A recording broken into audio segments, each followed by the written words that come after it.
Before Zeus ruled the heavens, before thunder had a name, there was only chaos. From that endless void rose Gaia, the earth, and Uranus, the sky. Together they birthed the Titans, colossal beings of raw, untamed power. But power fears its own reflection. Uranus, dreading the might of his children, buried them deep inside the earth. And from that act of cruelty began a chain of betrayal that would reshape the universe.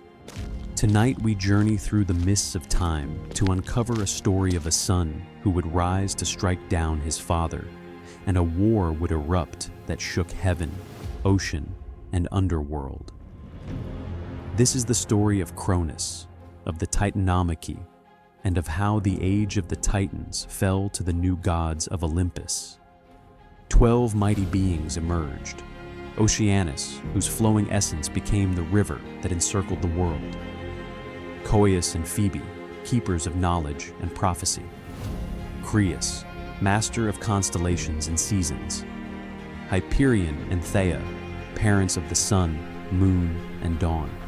Iapetus, father of rebellious Prometheus and mighty Atlas. Themis, embodiment of divine law. Mnemosyne, memory itself, source of the muses. Tethys, the nurturing mother of rivers.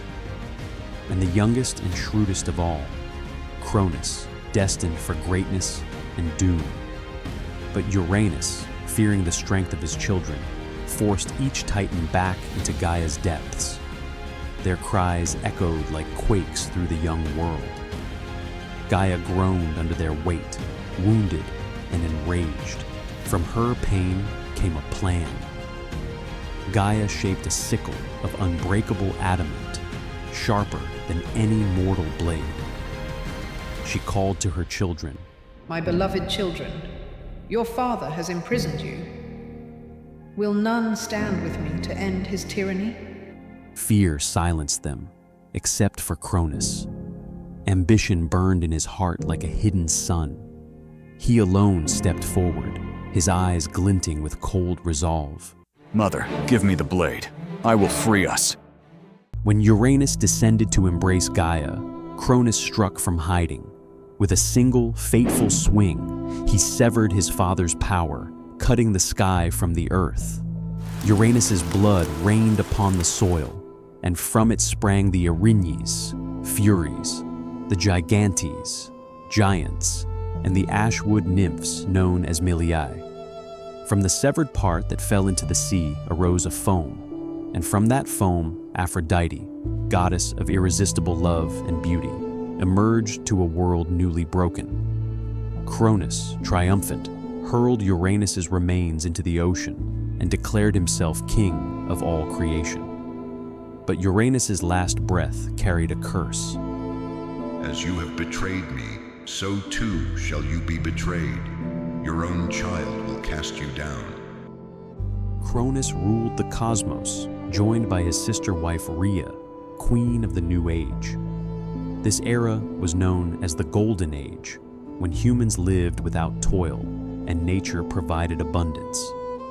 Yet in Cronus's heart, the prophecy festered like a wound. When Rhea bore their first child, Hestia, Cronus remembered his father's warning. In a desperate attempt to outwit fate, he swallowed the infant whole. The child did not die, but lived in darkness inside him. And when Demeter, Hera, Hades, and Poseidon were born, each met the same grim fate. Rhea's grief deepened with every birth. My children, lost before they have even breathed the sun. But destiny would not be denied. When her sixth child came, Rhea sought counsel from Gaia and Uranus's lingering spirit. Together, they devised a daring ruse. Rhea delivered her youngest, Zeus, in secret, hiding him in a mountain cave on the island of Crete. The nymphs Adrasteia and Ida nursed him with honey and the milk of Amalthea the goat. Nearby, the Curetes, armed warriors, clashed their spears against shields to drown the baby's cries. To Cronus, Rhea presented a stone wrapped in swaddling cloth. the Titan king swallowed it without suspicion. Zeus grew strong and wise. Guided by Metis, the clever Titaness of wisdom, he learned the ways of power and destiny. Metis prepared a potion of powerful herbs, a draught that would force Cronus to disgorge what he had devoured. When Zeus was ready, he entered his father's court disguised as a cupbearer. Cronus drank deeply.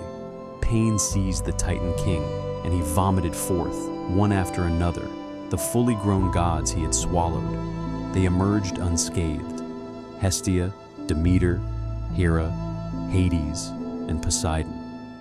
The family was whole again.